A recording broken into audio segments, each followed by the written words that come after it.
안녕하세요. 헤이루시 채널의 루시입니다.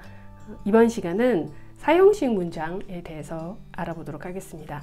사형식 문장은 주어, 동사, 간접 목적어, 직접 목적어로 이루어진 문장이고요. 자, 먼저 사형식 문장의 구조에 대해서 간단하게 말씀을 드릴 거고요. 그리고 사형식 문장을 주로 이루는 동사, 어떤 동사들이 있는지 한번 알아보겠습니다. 그리고 그 다음에 간접 목적어, 직접 목적어 이 두 개의 목적어가 온다고 했는데 어떤 특징이 있는지 한번 알아볼 거고요. 그렇게 설명이 다 끝나고 나면 마지막으로 문장 분석, 그리고 그 문장에 대한 해석 연습, 사형식 문장에 대한 해석 연습 한번 해보도록 하겠습니다. 사형식 문장 구조를 간단하게 먼저 살펴보려고 하는데요. 사형식 문장은 주어, 동사, 간접 목적어, 직접 목적어 이렇게 구성이 돼요. 그리고 문장을 보자면 주어가 간접 목적어에게 직접 목적어를 해주었다 라는 의미를 가져요. 그래서 친구가 나에게 생일 선물을 주었다, 혹은 그의 엄마가 그에게 멋진 옷을 사주었다. 그 공통적으로 한번 보시면 누구누구에게 무엇을 이 이제 들어가 있죠. 그리고 이제 동사가 들어가 있죠. 그래서 보면 처음에 나오는 이 누구누구에게가 간접 목적어에 해당이 되는 거고, 두 번째 나오는 무엇을 이 직접 목적어에 해당이 돼요. 그래서 이 두 가지를 다 쓰는 경우를 사형식 문장이라고 하고요. 그리고 이 순서가 굉장히 중요해요. 그래서 이 다음에 어떤 식으로 되는지 다시 한번 말씀을 드리도록 하겠습니다. 예문을 한번 보시겠습니다.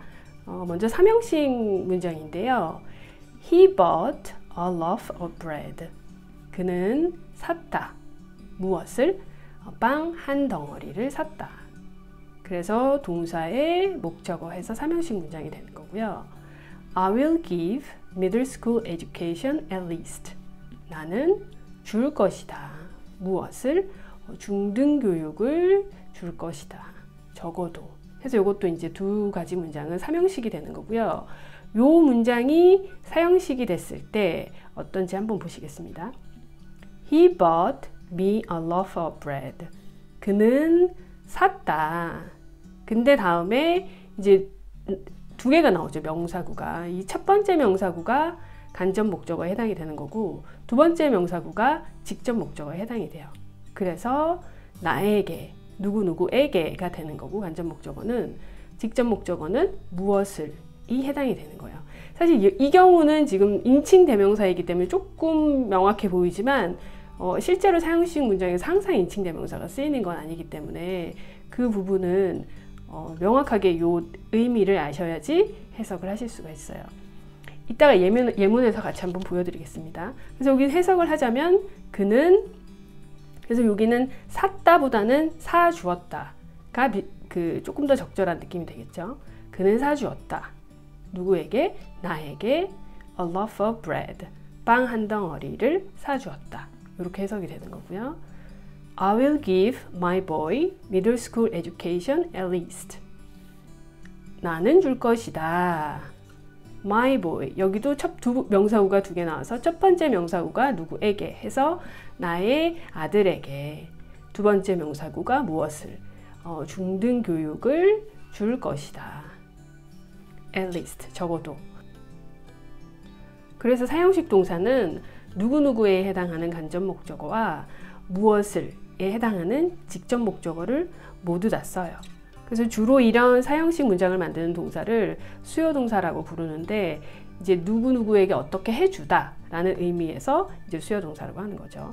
그래서 이게 주로 이렇게 만드는 동사들은 give, make, buy, show, bring, tell, offer, lend, ask, owe 이런 동사들이 있고요. 대체적으로 아까 이제 해석에서 조금 차이를 느끼셨다시피 give가 그냥 준다, but가 샀다라면 여기는 사주다, 그런 느낌이 되는 거죠. 이것도 make 같은 경우도 만들어주다, buy 아까 사주다, show 보여주다, tell 말해주다, offer 제공하다. 그렇게 해서 준다라는 동사도 많기는 하지만 준다라는 의미가 아니더라도 뭐뭐 해준다 라는 의미로 해석을 하실 수가 있습니다. 자, 간접 목적어와 직접 목적어를 이제 좀 정리해서 말씀을 드리자면, 간접 목적어는 받는 대상을 말하며 동사 바로 다음에 옵니다. 삼형식 문장이 주어, 동사, 목적어였다면 이제 간접 목적어는 동사와 목적어 그 사이에 들어가는 거죠. 그래서 거기 중간에 동사 다음에 하나가 더 추가됐다고 보시면 돼요. 간접 목적어가. 그리고 간접 목적어는 직접 목적어와 마찬가지로 명사구, 명사형, 대명사가 올 수 있어요. 그래서 문장을 보면 이제 마찬가지로 He bought me a loaf of bread 하면 명사구가 두 개가 나오는 거죠. 그러니까 뭐 명사구가 올 수도 있고 명사형이 올 수도 있고 대명사가 올 수도 있는 거죠. 그래서 명사구가 두 개가 나오는데 이 부분은 이제 문장에서도 보면 저희가 명사가 여러 개가 합쳐져서 이루어지는 복합명사가 있잖아요. 그래서 그 복합명사랑은 조금 구분을 하실 수 있어야 돼요. 지금 그래서 이제 복합명사가 어떤 형태로 이루어지는지 그리고 명사구가 어떻게 이루어지는지 이제 그 부분을 좀 명확하게 구분을 하실 수 있어야 되는데 그 부분은 이제 제가 앞에 영상에서 설명드린 명사구를 정확하게 한번 보시면 될 것 같아요. 이 경우는 지금 대명사와 명사구가 나온 거기 때문에 사실 헷갈릴 일이 별로 없어요. 그죠? 여기 같은 경우를 좀 보자면 처음에 my boy 그래서 요거는 소유격과 명사 해서 하나의 명사구가 되는 거고요. 그죠? 그리고 이거 같은 경우가 지금 복합명사인데 middle school education 이게 지금 예를 들어서 그래서 요건 앞에 나왔기 때문에 이렇게 하나로 다 묶을 수 있는 건데 이제 이런 식으로 복합명사가 나오면 복합명사가 먼저 나오면 어디까지가 하나의 명사구인지가 이제 헷갈릴 수 있다는 거죠. 그래서 여기 같은 경우는 만약에 school이 하나를 명사로 쓰였다면 얘는 셀 수 있는 명사이기 때문에 앞에 수를 나타내는 게 왔거나 어가 아니면 요 뒤에 s가 왔어야겠죠. 그죠? 근데 여기 지금 없다는 거는 이게 명사구로 쓰인 게 아니라는 거죠. middle school이. 그래서 middle school 그 다음에 보시면 education까지 나온 거죠. 이 추상명사랑 합쳐진 명사구가 되는 거죠. 그래서 이렇게 합쳐줄 수 있는 거예요. 그래서 명사구를 끊어서 보는 법 그리고 얘를 복합명사와 구분하는 법을 명확하게 알고 계셔야 사형식 같은 경우에 명사구 두 개를 일단 끊을 수 있는 거죠. 이 부분은 앞에 명사구 부분에서 다시 한번 확인해 주시면 좋을 것 같습니다. 그리고 다음 문장 보시면 Sweet pickles give ham salad sandwiches a bold flair. 그래서 지금 sweet pickles 이건 지금 형용사 명사해서 이게 주어가 된 거죠. 그죠? sweet pickles. 단 피클은 여기 앞에 그리고 주어에 s로 끝났기 때문에 동사에 s가 나오지 않습니다. sweet pickle은 줍니다. 여기서도 지금 굉장히 뭔가가 많아요. 그래서 일단 햄 샐러드 샌드위치에서 명사인데 그죠? 이게 어디 햄 샐러드까지만 볼 거냐 아니면 햄 샐러드 샌드위치까지 볼 거냐 라는 건 이것도 마찬가지로 수를 나타내는 것들을 보시면 돼요. 그리고 여기서도 지금 뒤에 명사구가 하나 더 나왔으니까 그래서 명사구가 적어도 두 개 이렇게 하고 이렇게 한정사, 형용사, 명사 이렇게 해서 하나의 명사고 여기는 복합명사에서 하나의 명사고 그렇게 해서 두 개의 명사구가 돼서 첫 번째 나오는 게 누구누구에게 해당이 되는 거고 무엇을이 해당이 되는 거죠. 그래서 이 누구누구에게는 꼭 사람이 오지만은 않아요. 그리고 사람이 아닌 어떤 대상이 올 수도 있기 때문에 뭔가를 받는 대상이라고 생각하시면 되고 이거는 뭔가를 주는 그거라고 생각하시면 돼요. 그래서 해석을 하자면 스윗 피클은 햄 샐러드 샌드위치에 무엇을 줘요? 강렬한 풍미를 줍니다. 라고 해석을 하실 수가 있는 거죠. 그래서 여기서 give 같은 경우를 실제로 햄 샌드위치한테 플레이버를 피클이 주는 건 아니잖아요. 그죠? 요거는 강조 포인트를 말을 할 때 주로 많이 쓰는 구조예요. 사형식은. 그래서 이러이러한 점이 얘를 이렇게 한다라는 그런 느낌의 문장을 말할 때 주로 사실은 사형식을 많이 쓰게 돼요. 그래서 뒷부분에서도 그 예문을 같이 보면서 제가 말씀을 드리도록 하겠습니다. 사형식에서 중요하게 짚고 넘어가야 될 점은 간접 목적어와 직접 목적어의 어순이 있는데요. 이 간접 목적어와 직접 목적어의 어순을 바꿀 수는 없어요. 예를 들어서 He bought a loaf of bread, me. 이렇게 지금 간접 목적어를 앞으로 하고 me를 뒤로 미룰 수 없다는 거죠. 일단 의미상으로도 전혀 전달이 되지도 않고 이거를 예를 들어서 대명사가 사람이니까 이거 이렇게 해석하면 되지 않냐? 고 생각할 것 같지만 전혀 그렇지 않다는 거죠. 그래서 이렇게 순서를 바꿔 쓸 경우에는 틀려요. 그렇지만 이거를 어떻게 할 수 있느냐 하면 삼형식처럼 쓸 수는 있어요. 예를 들어서 He bought a loaf of bread 한 다음에 전치사구로 바꿔서 쓸 수 있어요. 그래서 간접 목적어가 대체적으로 누구누구에게 받는 대상이잖아요. 그래서 to 전치사구를 쓰기도 하고 for 전치사구를 쓰기도 해요. 지금 이 동사 같은 경우는 by 동사 같은 경우는 for 전치사구를 쓰는 동사예요. 그래서 이런 동사가 buy, make, choose 이런 애들은 뒤에 삼형식 문장을 쓰고 뒤에다가 전치사구 여기에 해당하는 간접 목적어에 해당하는 애를 전치사와 붙여서 for me 이렇게 쓸 수 있는 거죠. 그리고 다른 동사들 bring, give, owe, sell, send 이런 애들은 to me 이렇게 to를 써서 전치사구를 쓴 다음에 문장 뒤에 붙여서 표현을 하기도 해요. 그렇다고 해서 모든 동사들이 다 삼형식 더하기 전치사구로 바꿀 수 있는 건 아니에요. 어떤 동사들 cost, forgive, bet 이런 애들은 반드시 주어, 동사, 간접 목적어, 직접 목적어를 써야 하는 애들도 있어요. 여기 밑에 있는 예문은 이제 to 전치사를 쓴 예문인 거죠. I will give middle school education to my boy. 아까 앞에서 봤던 문장인데 이제 간접 목적어를 to 전치사구를 써서 뒤로 쓴 경우예요.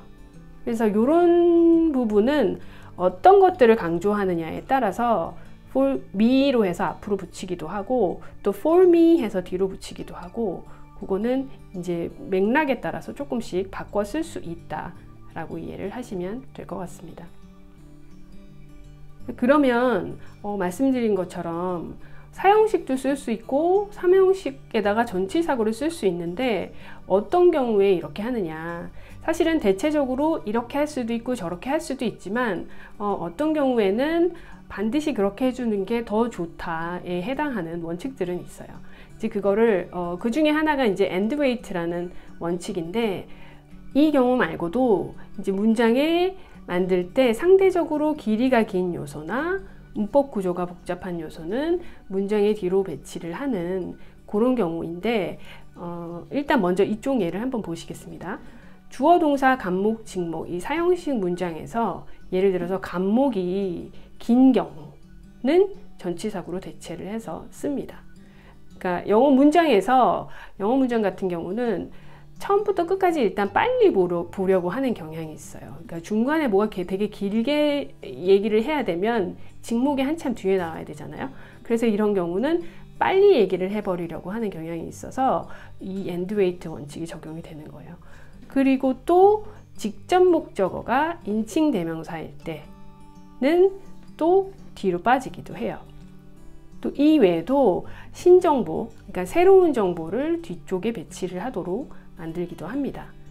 그러니까 신정보라는 거는 좀 더 강조해서 얘기하고 싶은 부분이 되는 거죠. 그죠? 앞에 얘기한 부분이 아니라 새롭게 얘기하는 부분을 주로 뒤쪽에 배치를 해서 더 잘 들리게끔 하는 문장을 만드는 경향을 말하는 거죠.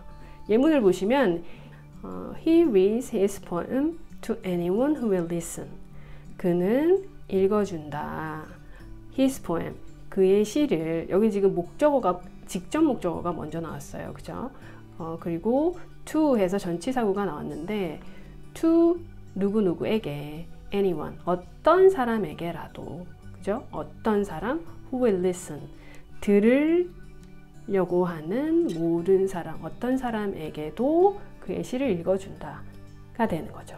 지금 여기서 누구누구에게이기 때문에 anyone이 밖에 없다면 요 사실 요 앞에 올 수도 있는데 지금 anyone에 조금 더 수식어가 많이 붙어서 상대적으로 길어졌죠. 그래서 이런 경우에는 중간에 와야 되는 애가 너무 길면 전치사구를 붙여서 뒤로 빼는 경향들이 있다라는 게 지금 and wait 법칙이고요. 그리고 John gave it to Mary. 지금 이게 원래 사형식으로 써보자면 John gave Mary it. 지금 직접 목적어가 인칭대명사일 경우에는 간접 목적어에 해당하는 경우를 주로 전치사구를 써서 뒤로 배치를 하는 경향이 있다라는 것을 알아두시면 될 것 같습니다. 그래서 여기까지 사형식 문장 그리고 삼형식 더하기 전치사구 언제 주로 쓰는지 한번 알아봤고요.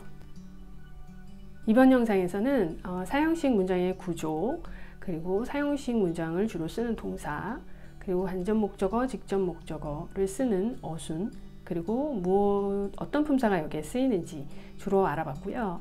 다음 영상에서는 이 사형식 문장에 해당하는 문장들을 보면서 한번 분석해보고 또 해석해보는 연습을 하도록 하겠습니다. 영상이 도움이 되셨으면 좋아요, 구독, 알림 부탁드립니다. 다음 영상에서 봬요.